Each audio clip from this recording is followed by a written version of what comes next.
nation. All right, caller, thanks. In the New York Times this morning, they have a drawing, and it says Swiftboat Veterans for Truth up here in the top, but they have all kinds of lines and drawn to show that Harlan Crow and Bob Perry have contributed a total of $225,000 to this organization, and they have strong connections either to the George Bush Library or the Karl Rove office, and it just goes across here with Jack O'Neill and his former wife, who was named by George Bush to be a state court of appeals judge. Does any of this matter?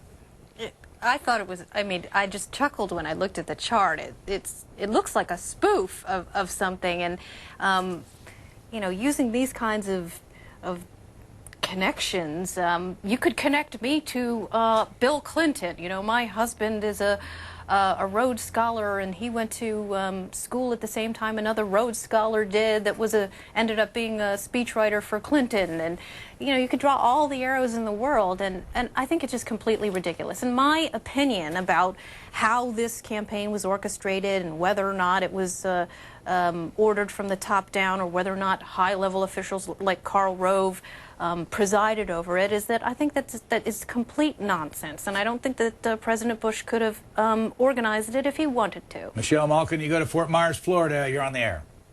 Yeah, Brian, I wanted to make a little bit of a statement and talk about this in more of a broad brushstroke. What I continually see the Bush supporters doing, including Michelle, your guest there, is labeling, calling names, calling people water boys and such. And I feel that everyone that I speak to that is a Republican supporter always thinks, well, the New York Times is this, and this paper is that, and everybody's got a slant. And what I just keep on hearing is no matter who runs against the Bush, President Bush or his father, is that they're a flip-flopper, that they're more to the left than this one or that one. And I find these to be not very intelligent arguments. And I find that Fox, as a network, is very, very partisan. And even the way they contrive their shows with Hannity and Combs is such. You have this nice-looking, virile young guy with this kind of nerdy-looking guy with glasses. Everything seems to be so contrived. And the arguments that Republicans, as they try to make it sound intelligent or intellectual, it just makes me ill to see this thing. All right, caller. Thanks. Michelle Malkin. I'm proud to be associated with Fox News, and it's always interesting to me that the callers who criticize the network focus solely on the primetime shows where people are explicit about where their biases are. The shows like Hannity and Combs and O'Reilly and Greta and John Gibson. And they never talk about the actual news coverage that goes on during the day and news shows like Brit Hume's. To say that Brit Hume is some sort of, I guess you're talking about somebody being unfair, somebody saying it was unfair to put Brit Hume in the same galaxy as Gwen Ifill is ridiculous. He's one of the most respected newsmen in the business. And you can match up the straight news coverage of Fox News with any of the networks, and it holds up rather well. Another couple emails. Please ask Michelle the difference between special dispensation from Fox and pro-Bush. You cannot slip a credit card between the two. What a joke. Regards, Matt Woolery. I watched Hardball last night. Ms. Malkin did not give you an accurate account of her statement. You watched the show last night as well. She did make the statement that Kerry shot himself, and that's what Matthews lost it. When Matthews lost it, she did not make the statement about the shrapnel injured Kerry. She said he shot himself, and he called, must have meant him, her on it, Donald. On my blog, I have links to both the MSNBC transcript, which was posted by MSNBC last night, and I also link to the blog entries of both Chris Matthews and Keith Olbermann, and people can judge for themselves. Atlanta, Georgia. George Bush supporter, good morning. Hi, Michelle. You always have such intelligent things to say. I did not see Hardball. I don't care what happened last night. I would love to hear about your book. Thank you. Thank you. I appreciate that. The book has been out for a little bit more than a week now.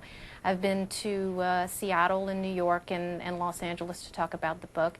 And I've gotten a really interesting reaction. A couple of academics have responded with substantive reactions, and I responded to their initial comments, which you can get updated on the blog.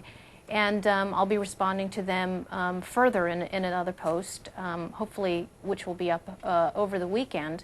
And I think I've already accomplished my goal, which is to simply have the other side acknowledge that there is more to the story than what has been peddled by the America bashers in our public schools and our colleges and law schools for far too long. In the media world that we live in today, is it possible that last night Chris Matthews did you a big favor? In the sense that now your supporters are coming to your support and it raises your profile. He also satisfies the people that agree with what he's doing, and so the different camps in America go off happily ever after, enjoying what happened. I guess a lot of people will see it that way. I certainly don't. I would have preferred that didn't happen, and that we had a civil discussion, that he treated me fairly, and that I had a chance to talk about the book as the producers had promised and scheduled me for. And I really hate this aspect of the business and this aspect of Washington. Linda Anderson from Kennesaw, Georgia. I've never seen even James Carville conduct himself like Chris Matthews did last night. I thought his head might explode. Do you think his behavior is out of desperation to defend John Kerry? Next call. John Kerry, supporter of Minneapolis. You're on the air. Yes, I do have a question and a couple comments.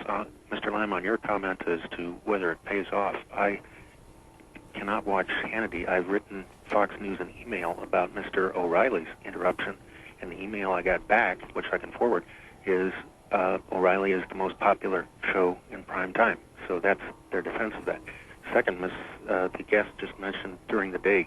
Yes, it's true. I go back and forth during the day. Yesterday, for what seemed 15 or 20 minutes, Fox News broadcast a Fox News alert, which was 15 or 20 minutes of garden variety President Bush campaigning and bulleting every campaign point of his on the screen. And so I was biased. Question, back to the Matthews last night. I tuned in a part of it, and it seemed to me he was trying to ask you whether you had, as a journalist, any independent information, and you kept coming back, well, in the book it says this, and to me that's hearsay evidence, and you should have just said, no, I don't have any information on it, but they say this.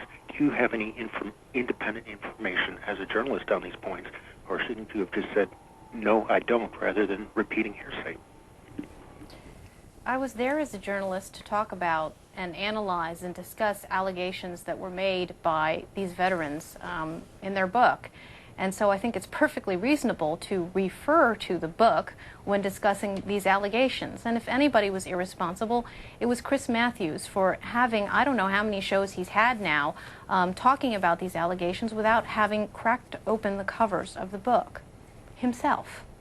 Did he admit that on the program last night? Yes, he did. He has not read the book. Yes, he did. Columbus, Ohio, you're on the air. Hey, hi, Michelle. Hi. I like your book because it talks about how, people come across the borders and stuff like that and can use that as, terrorists and all that. But about Chris Matthews, I don't know why you went on his show anyway, because he can't speak English anyway. He speaks so fast that you don't even understand what he's saying. Thanks, caller. I guess that's a Philly thing.